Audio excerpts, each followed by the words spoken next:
innovación educativa a día de hoy se está trabajando muy poco. Desgraciadamente el mundo educativo sufre de un problema de lo que podríamos llamar isomorfismo, es decir, todos se parecen mucho a todo y de hecho se parece tanto que se parece mucho a lo que ocurría hace 150 años. Un aula de hace 150 años y un aula de hoy son básicamente iguales con pequeños matices. A lo mejor la pizarra es electrónica, pero la operativa, etcétera, es prácticamente la misma y esto supone un verdadero problema en un momento en el que el entorno ha cambiado una barbaridad y sin embargo seguimos educando exactamente en las mismas condiciones.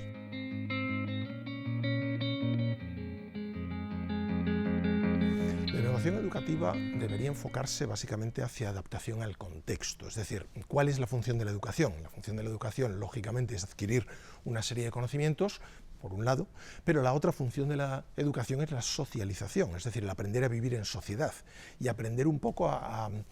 conseguir que esas personas no solo sean útiles en la sociedad, sino que además puedan realizarse personalmente y, digamos, ser felices en esa intención de ser útiles a la sociedad, ¿no? Entonces, a partir de ahí, lo que tenemos que tener en cuenta es que todo lo que hagamos que no sea prepararlos para ese contexto en el que van a vivir es negativo. Si pretendemos que la educación sea como la aldea de Astérix, en donde no entraba la romanización, pues acabaremos generando gente que no está preparada para lo que se van a encontrar fuera de la escuela, ¿no? Por ejemplo, la actual obsesión con retirar los móviles de los colegios, pues sí, de acuerdo, los móviles son peligrosos, de acuerdo, los móviles pueden provocar adicciones, etcétera, pero eso a lo que debería llevarnos es a que precisamente por eso necesitamos más educación en ese tema, no menos. Es decir, si al final privamos de la educación, renunciamos a educar en el uso de ese dispositivo o de esas redes sociales, lo que estamos haciendo es básicamente generar víctimas para las grandes tecnológicas.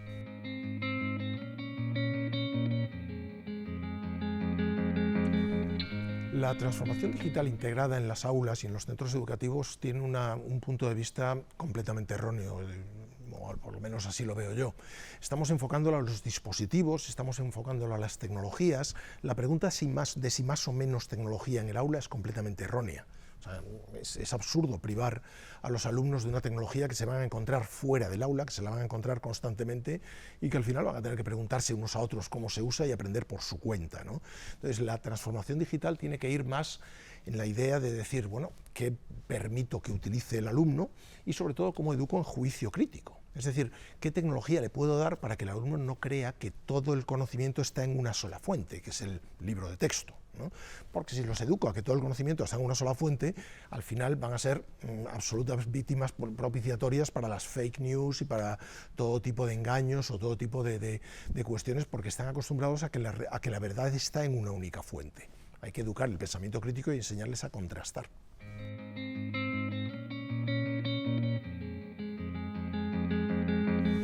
La inteligencia artificial es seguramente el cambio más importante que hemos visto desde la electricidad, el fuego o Internet. O sea, es brutal, va a estar absolutamente en todas partes, lo vamos a aplicar absolutamente a todo y, por supuesto, los alumnos tienen que aprender a interactuar con una inteligencia artificial. Cuanto más lo hagan, mejor.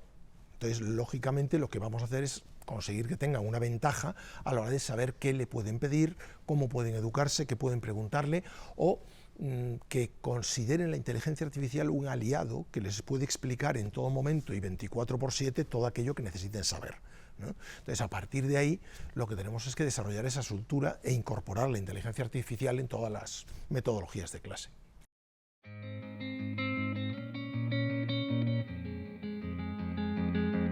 La preparación para el aluvión de inteligencia artificial en absolutamente todas partes, incluidas las aulas,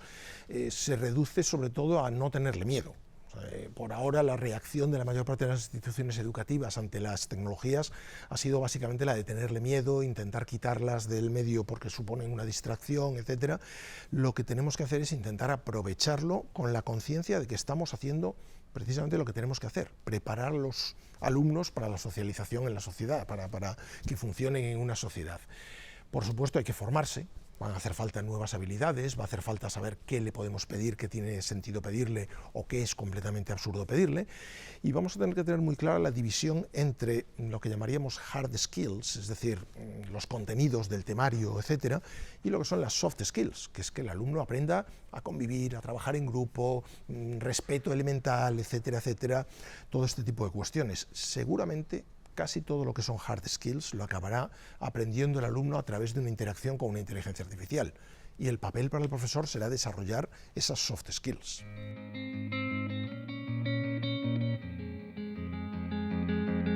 El profesor tiene que prepararse entendiendo que los alumnos van a tener en todo momento un asistente que les explica tal y como a ellos les gusta aprender y en función de las características del alumno, con un ciclo de feedback constante para adaptarse bien a las características de cada alumno, todo lo que necesiten saber de lo que hay en el temario y esa traslación del temario a las explicaciones didácticas, ¿no?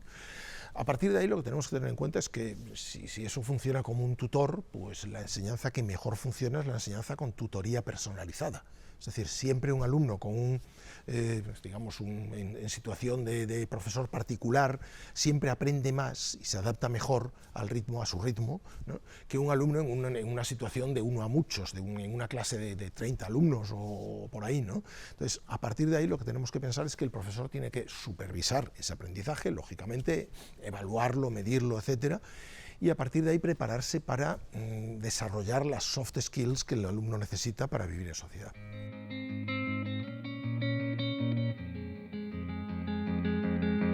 De la IA en principio no hay que protegerse, de la IA, o sea, tenemos que protegernos de los usos que se puedan hacer de la inteligencia artificial, es decir, siempre toda tecnología, las tecnologías son neutras, no son ni buenas ni malas, las podemos usar para bien, las podemos usar para educar, las podemos usar para cosas que pues, pueden ser o pueden tener más problemas, pueden ser usos más problemáticos. Lógicamente tenemos que estar un poco al cabo de la calle y entender que se pueden hacer usos, pues digamos, malintencionados de la inteligencia artificial. Esto quiere decir que tenemos que estar razonablemente bien actualizados con respecto a las herramientas que el alumno tiene a su disposición, ¿no? Pero a partir de ahí, toda tecnología no debería inspirar miedo, debería inspirar sensación de oportunidad.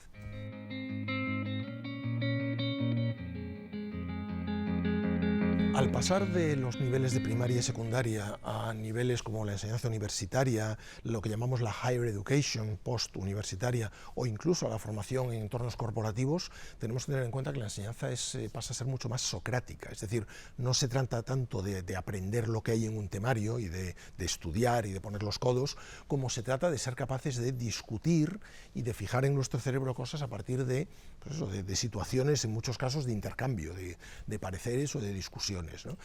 Para eso lo que puede hacer la inteligencia artificial es actuar como un asistente que sabiendo cuáles son nuestras características, nos va aconsejando en cada momento qué tipo de estrategias podemos utilizar o a qué tipo de conocimientos podemos recurrir. Lo que tenemos que tener en cuenta es que hemos partido de una situación de enorme simplismo, es decir, hemos partido de una situación en la que el alumno lo evaluamos con una nota. Es completamente absurdo reflejar los conocimientos del alumno con una nota, cuando, por ejemplo, para evaluar a un futbolista, ¿no?, utilizamos un montón de criterios, porque no podemos utilizar el número de goles. Si es portero o es defensa, pues lógicamente estaría en una desventaja, ¿no? Entonces, si vemos las métricas que se usan simplemente para evaluar a un futbolista, nos parecería completamente ridículo y absurdo que estemos evaluando a los alumnos con un solo parámetro que además no funciona. Es decir, no hay correlación entre un alumno con buenas notas y un alumno con buen desempeño profesional. Esa correlación no existe. Eso quiere decir que como instituciones de educación hemos fracasado.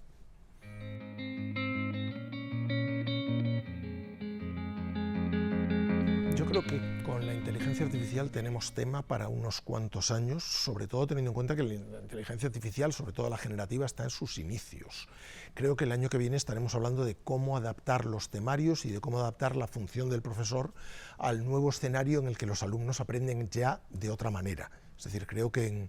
en cuestión de un año vamos a ver un proceso de adopción muy fuerte de herramientas de inteligencia artificial a nivel de alumnos directamente, en determinados niveles, a nivel de padres, a nivel de instituciones en muchos sentidos, y que por tanto el año que viene volverá seguramente a estar dedicado al mismo tema.